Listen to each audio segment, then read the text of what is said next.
Welcome. In this video, I'm going to introduce experiment design and the critique process.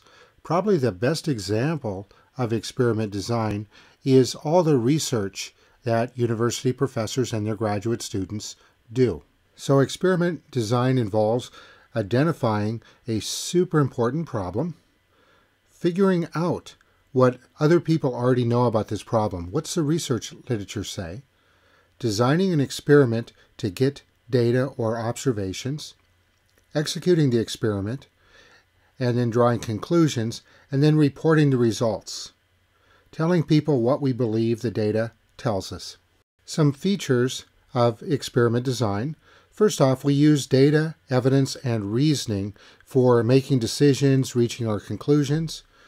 It's really critical to be open-minded. If you've done a lot of experimental work, you learn I can easily be wrong because I've been wrong many times before. We always build on the collective human wisdom. That is, we always review the research literature and see what other people have learned. And the process of experiment design involves continually learning and growing based on what the data is telling us. It turns out that learning design of experiments is very challenging for most people. The reason is it goes against the way the brain has developed. So the brain has evolved to think, I am right, I have the best ideas. Because of that, the brain tends to reject data or reject people that don't agree with what the individual already believes to be true. Thus, individuals tend to get angry and defensive as a defense mechanism, and it's natural. And thus, individuals seal themselves off from learning and growth. So if you want to learn more about why design of experiments are hard for people, check out The Theory by Chris Argyris. And Argyris was a Harvard professor, so very well known, very credible reference, and he discusses this in many of his wonderful books. The solution sometimes is called the scientific method, sometimes it's called critical thinking, or sometimes we just call it being data-based. One way to talk about the scientific method, aka critical thinking, is with the three pillars. Pillar 1 is to be open to ideas of others, especially ideas that challenge my beliefs.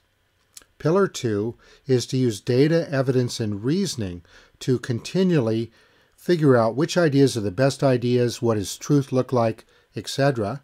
The third pillar is to be skeptical of my own ideas and especially to be skeptical of tradition. Just because we've always done something a certain way doesn't mean that that's a good way to do things.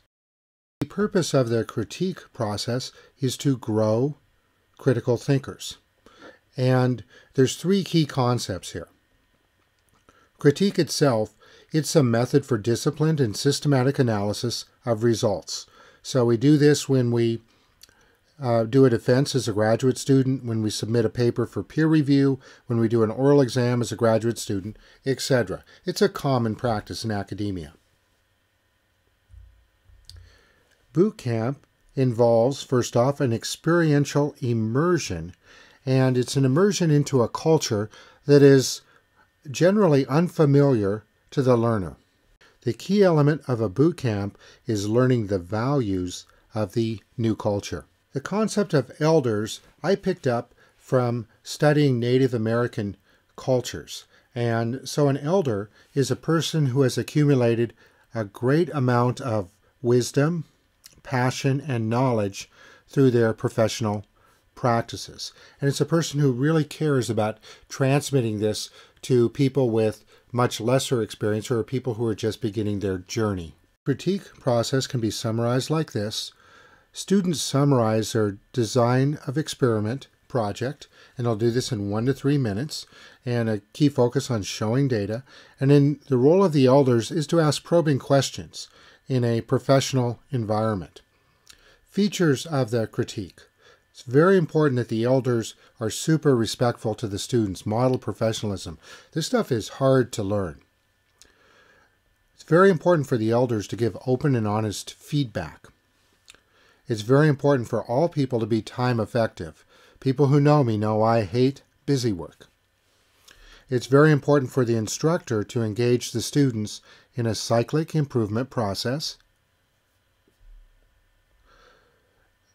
We'll get the project reports early so that the elders will have time to scan these. And lastly, the critique is really a time for the elders to speak and ask questions. It's not really a group discussion. Thank you very much for listening. That concludes this talk on the critique process for helping University of Idaho students learn design of experiments.